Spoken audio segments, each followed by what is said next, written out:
ഓം ബിർളയുടെ സാമാന്യ ബുദ്ധി നഷ്ടമായോ എന്ന് 70 കോൺഗ്രസ് എംപിമാർ അദ്ദേഹത്തിനെ നേരിൽ കണ്ട് പ്രതിഷേധം അറിയിച്ചുകൊണ്ട് കൃത്യമായി ചോദിക്കുകയാണ്. ലോക്സഭയിൽ നാടകീയ രംഗങ്ങളാണ് ഇന്ന് നടന്നത്. ഒരുപക്ഷെ ഇന്ത്യൻ പാർലമെന്ററി ചരിത്രത്തിൽ ഇതുപോലെ ഒരു സ്പീക്കർ തരം താഴ്ന്നിട്ടില്ല എന്ന് വേണമെങ്കിൽ പറയാം. രാഹുൽ ഗാന്ധിയുടെ അച്ഛനമ്മമാരെയും സഹോദരിയുമൊക്കെ പറഞ്ഞ് ആക്ഷേപിക്കുന്ന തരത്തിൽ സ്പീക്കർ നടത്തിയ ഈ രീതിയിലുള്ള പ്രസംഗം അത് അത്യന്തം അപലപനീയം തന്നെയാണ്. ഒരു തനി സംഖ്യ പോലെ സ്പീക്കർ നടത്തിയ വാചക കസരത്താണ് ഇന്ന് പാർലമെന്റ് സാക്ഷ്യം വഹിച്ചത്.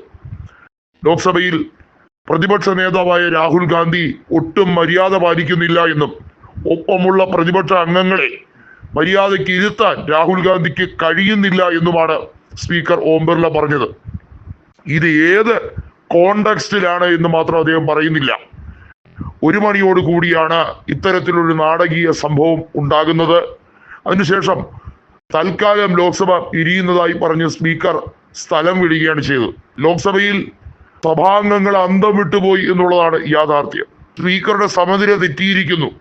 അഥവാ സ്പീക്കർ വല്ലാതെ BJPക്ക് വേണ്ടി ആക്രോശിക്കുമ്പോഴും BJPയുടെ സ്വരമായി നാവായി നിന്നുകൊണ്ട് കഴിഞ്ഞ ലോക്സഭാ തെരഞ്ഞെടുപ്പിൽ പ്രതിപക്ഷ നേതാവ് പോലും ഇല്ലാതെ സുഖലോലിപനായി പാർലമെന്റിൽ ഏകഛത്രാധിപതിയായി മോദിയെ വാഴിച്ചുകൊണ്ടിരുന്ന ആ സുവർണകാലം നഷ്ടപ്പെട്ടതിന്റെ എല്ലാ പരിഭ്രാന്തിയും ഓം ബിർളയുടെ മുഖത്തുണ്ട്.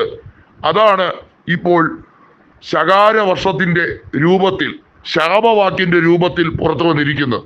രാഹുൽ ഗാന്ധിക്കെതിരെയും രാഹുൽ ഗാന്ധിയുടെ കുടുംബാംഗങ്ങൾക്കെതിരെയും ശകാരവർഷം ചൊരിയാൻ ഓം ബിർളയ്ക്ക് എന്ത് അധികാരമാണുള്ളത് എന്ന ചോദ്യമാണ് കോൺഗ്രസ് അംഗങ്ങൾ പാർലമെന്റിന്റെ പുറത്തിറങ്ങി ചോദിക്കുന്നത്.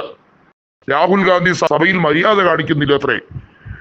പാർലമെന്റിലെ ബജറ്റ് സമ്മേളനത്തിൽ ബജറ്റിന്മേലുള്ള ചർച്ചയും അതുപോലെ തന്നെ മോദി സർക്കാർ കൊണ്ടുവരുന്ന പ്രധാനപ്പെട്ട ബില്ലുകളെ എതിർത്തുകൊണ്ട് സംസാരിക്കുകയും ചെയ്യേണ്ടത് പ്രതിപക്ഷത്തിന്റെ ധർമ്മമാണ്. അതിൽ അസ്വസ്ഥനായിട്ട് കാര്യമില്ല എന്നാണ് രാഹുൽ ഗാന്ധി കൃത്യമായി മാധ്യമങ്ങളോട് തുറന്നടിച്ചത്. കഴിഞ്ഞ ലോക്സഭാ തെരഞ്ഞെടുപ്പിൽ രാഹുൽ ഗാന്ധി അയോഗ്യനാക്കാനും രാഹുൽ ഗാന്ധിയുടെ MP സ്ഥാനം നഷ്ടപ്പെടുത്താനും ഒരുപാട് നാണം കെട്ട കളി കളിച്ച വ്യക്തിയാണ് സ്പീക്കർ ഓം ബിർള. എന്നിട്ടും രാഹുൽ ഗാന്ധി ഇതെല്ലാം ക്ഷമിച്ചു, സഹിച്ചു. ഇത്തവണ സ്പീക്കർ ഓം ബിർളയ്ക്ക് കണക്കുകൾ തെറ്റിയിരിക്കുന്നു. കേവല ഭൂരിപക്ഷം നഷ്ടപ്പെട്ട BJP ആ രീതിയിൽ ആ അവസ്ഥയിലേക്ക് കൂപ്പുകുത്തിയതിന് കാരണക്കാരൻ രാഹുൽ ഗാന്ധി ആയതുകൊണ്ട് തന്നെ അദ്ദേഹത്തോട് പകപോക്കുകയാണ് ഓം ബിർള ഇപ്പോൾ ചെയ്യുന്നത്.